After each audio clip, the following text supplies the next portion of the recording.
short one, so let's read it together in unison. This is one of David's songs, a song of ascents. So going up to Jerusalem. My heart is not proud, Lord. My eyes are not haughty. I do not concern myself with great matters, or things too wonderful for me. But I have calmed and quieted myself. I am like a weaned child with its mother. Like a weaned child, I am content. Israel, put your hope in the Lord, both now and forevermore. Our next reading is from Mark. We'll be continuing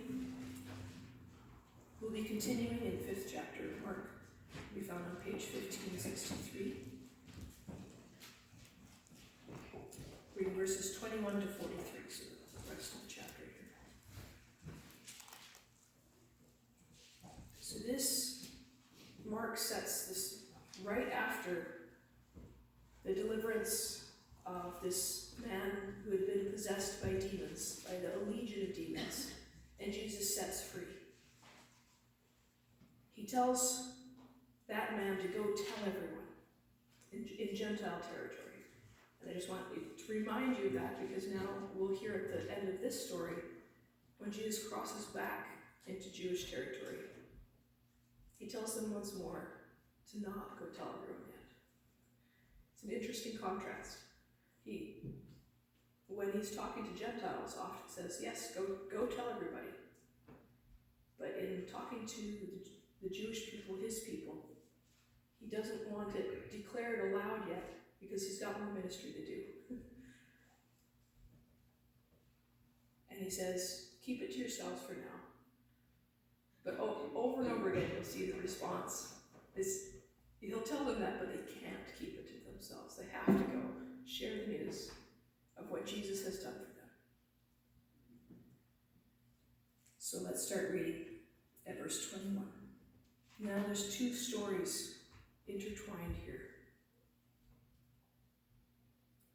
When Jesus had again crossed over by boat to the other side of the lake, a large crowd gathered around him while he was by the lake. Then one of the synagogue leaders, named Jairus, came. When he saw Jesus, he fell at his feet. He pleaded earnestly with him, "My little daughter is dying. Please come and put your hands on her, so that she will be healed and live." So Jesus went with him. A large crowd followed and pressed around him, and a woman was there who had been subject to bleeding for 12 years. She had suffered a great deal under the care of many doctors and had spent all she had. Yet instead of getting better, she grew worse. When she heard about Jesus, she came up behind him in the crowd and touched his cloak, because she thought, "If I just touch his clothes, I will be healed." Immediately her bleeding stopped, and she felt in her body that she was freed from her suffering.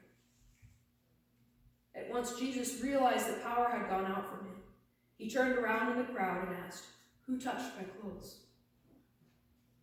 "You see the people crowding around you, crowding against you," his disciples answered, "and yet you can ask, 'Who touched me?'" But Jesus kept looking around to see who had done it. Then the woman, knowing what had happened to her, came and fell at his feet, and trembling with fear, told him the whole truth. He said to her, "Daughter, your faith has healed you. Go in peace and be freed from your suffering." While Jesus was still speaking, some people came from the house of Jairus, the synagogue leader. "Your daughter is dead," they said. "Why bother the teacher anymore?" Overhearing what they said, Jesus told him, "Don't be afraid, just believe." He did not let anyone follow him except Peter, James, and John, the brother of James. When they came to the home of the synagogue leader, Jesus saw a commotion, with people crying and wailing loudly. He went in and said to them, "Why all this commotion and wailing? The child is not dead, but asleep." But they laughed at him. After he put them all out, he took the child's father and mother and the disciples who were with him and went in where the child was. He took her by the hand and said to her, "Talitha kum," which means, "Little girl, I say to you, get up." Immediately the girl stood up and began to walk around. She was 12 years old. At this, they were completely astonished. He gave strict orders not to let anyone know about this and told them to give her something to eat. This was the word of the Lord.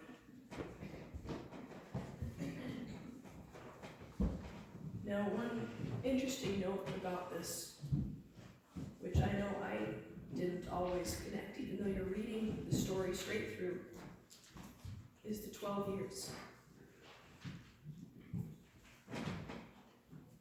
This little girl was 12 years old, and this woman, apparently a random woman in the crowd, has had bleeding for 12 years. Now, we tend to look at those and go, oh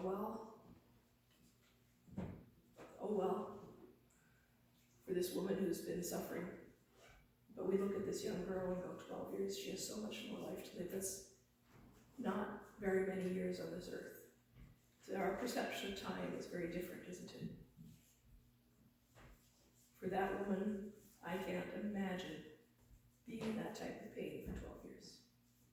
And that type of weakness. And in that setting, especially that type of uncleanness. Now I want to make sure I'm not saying sin. Sin can make you unclean, but not all uncleanness in terms of biblical stuff is sinful. Okay? This was when women were menstruating, they were considered unclean for sanitary purposes, because the blood, as we now know, can convey things, right? But what it meant was she was not able to worship in the house of the Lord for 12 years. Because anyone who touched someone or was menstruating was not allowed to go into the temple before it was all cleared up and they purified themselves again. Similarly, anyone who touched a dead body was also considered unclean until they had done the purification rituals. And it's interesting that Jesus restores both of these individuals. And I think it maybe is something that guys don't understand quite in the same way. It's maybe an uncomfortable topic for most people to talk about.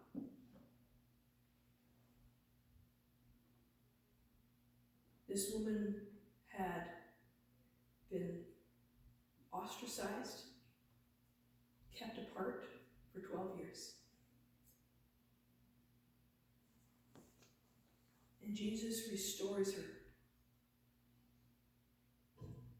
heals her, and restores her to community.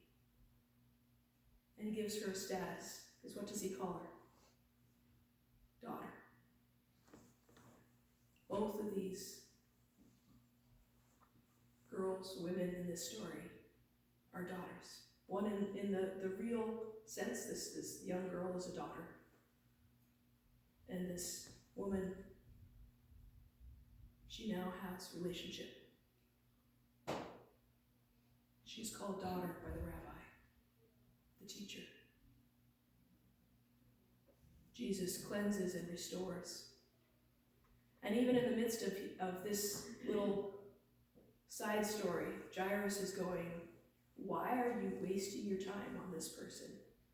Because I know you can heal. He didn't yet know that Jesus could raise someone from the dead. He says, I know you can heal, but I'm afraid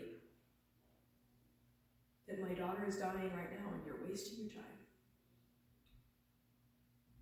Now, it might not exactly say that, but you can hear that internal monologue, can't you? Why are you spending your time on this woman?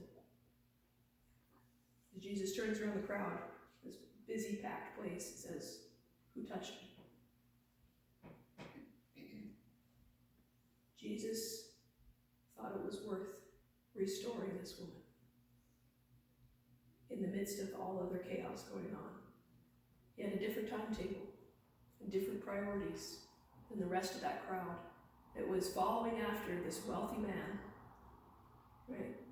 He had much higher standing in the community than this one who had been ostracized for 12 years. And Jesus shows care for both. Not one higher than the other, but he shows care for both.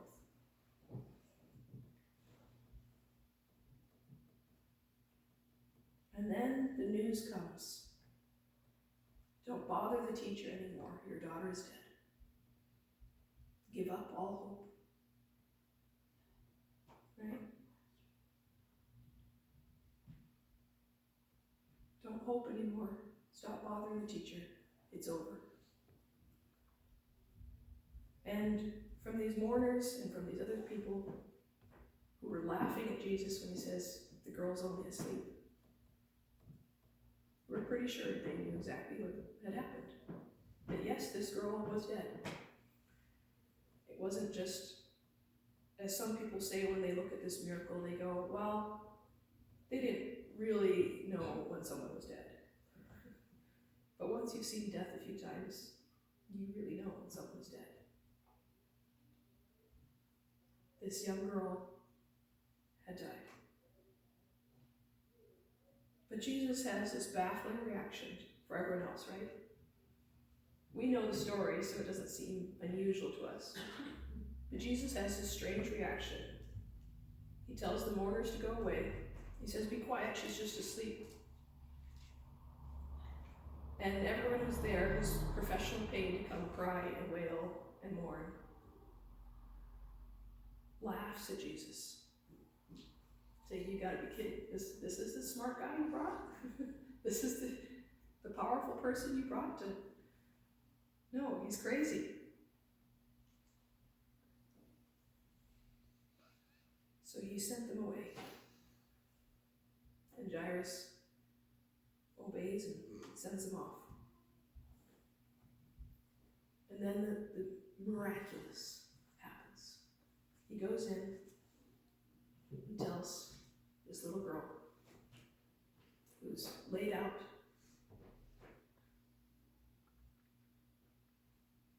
he speaks to her and says, little girl, wake up. Get up.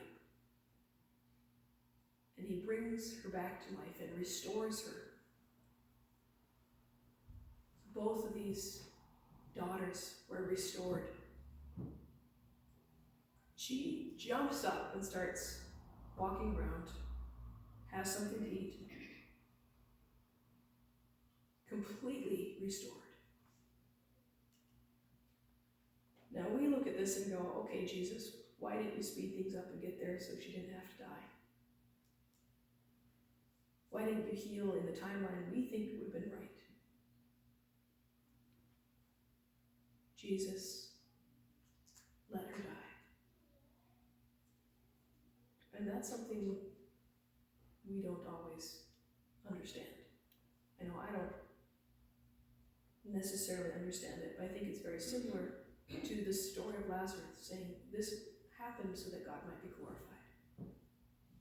Even in the midst of these amazingly difficult situations, what did Jesus say? Don't be afraid, but trust in the Lord. Sometimes those situations still lead to death.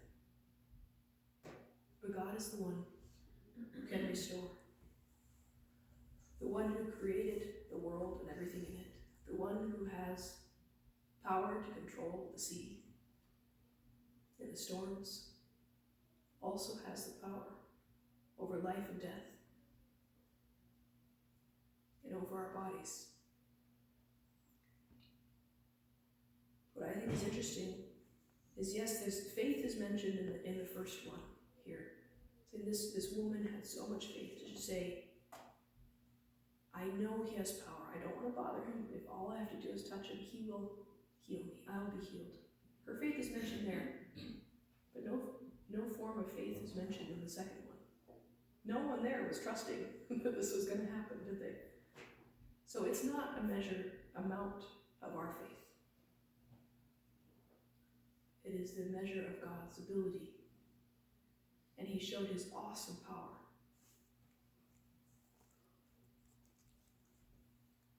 We don't always know why he heals sometimes and doesn't heal at others.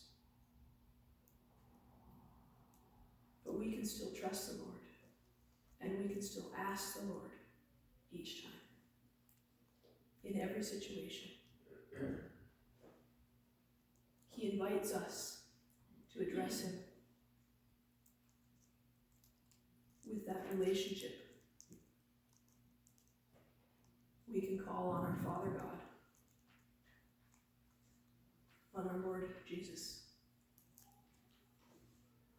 not as one far off, but one who is close and who cares about each of our lives. Just a very aside mention, this is why we speak of those who die in the Lord as being asleep, is because of this. Here, when Jesus says, she's just asleep. It is a temporary thing, because we look forward to the resurrection on the last day, when all will be raised, woken to new life once more. We also talk about not knowing Jesus as being asleep, dead in our sins. So when we are baptized into Christ's death and resurrection, we are baptized into new life, where our old selves die. And so, yes, when we face that last day, for us now, here on earth, yes, our bodies die, but our souls as such, since that we don't really have a better term, who we are, has already died with Christ and is still alive then, when we leave behind our bodies. Interestingly enough, just a side note on death and resurrection, on the last day in Jewish understanding, and I think it's partly Christian understanding, we get new bodies. So it's not like you're floating around somewhere just spirit. We get new bodies, so that we are whole people once more. I didn't really intend to go into death and resurrection, but that's where we went today, I guess. One other thing to gather from this is Jesus tells Jairus to not be afraid in the face of what everyone was telling him, to not give up hope. And I think that's the main message here for us today. Do not be afraid, but trust in the Lord. Give your worries, your concerns to him.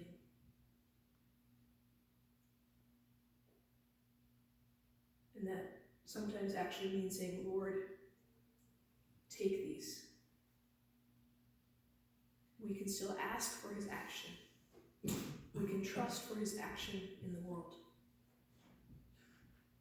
And we can ask for specific actions, like for healing, for forgiveness, for things to change. And he promises to listen when we ask in Jesus' name. But then, once we've prayed about it, he asks us to trust him. And I think that's sometimes the hardest thing, is to trust the Lord with the results. But you know what? He is faithful, and he can be trusted with the results as our Lord and Savior. He is trustworthy, faithful, and true. And he has proven himself over and over again. And so as we go back out of here, as we enter this week, as we look at everything going on around us in the world, as we look at our lives, I invite you to give these things to the Lord and to entrust the Lord with the next steps. And with this, entrust the Lord with whatever is going on in your life and with what's going on in the world today. Because that same God who healed this woman and raised Jairus' daughter from the dead to have new life is the one to whom we pray now and is still alive today. Yes, this is what we confess together.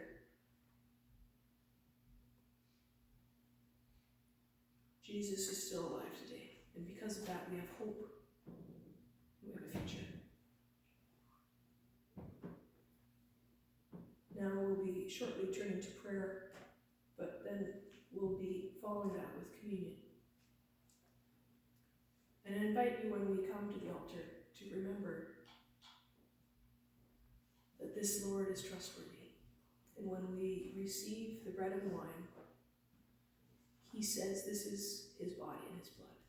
And we receive in that Jesus. And we receive forgiveness of sins because he said that's what happens. And that is what we trust is true. This is forgiveness for you.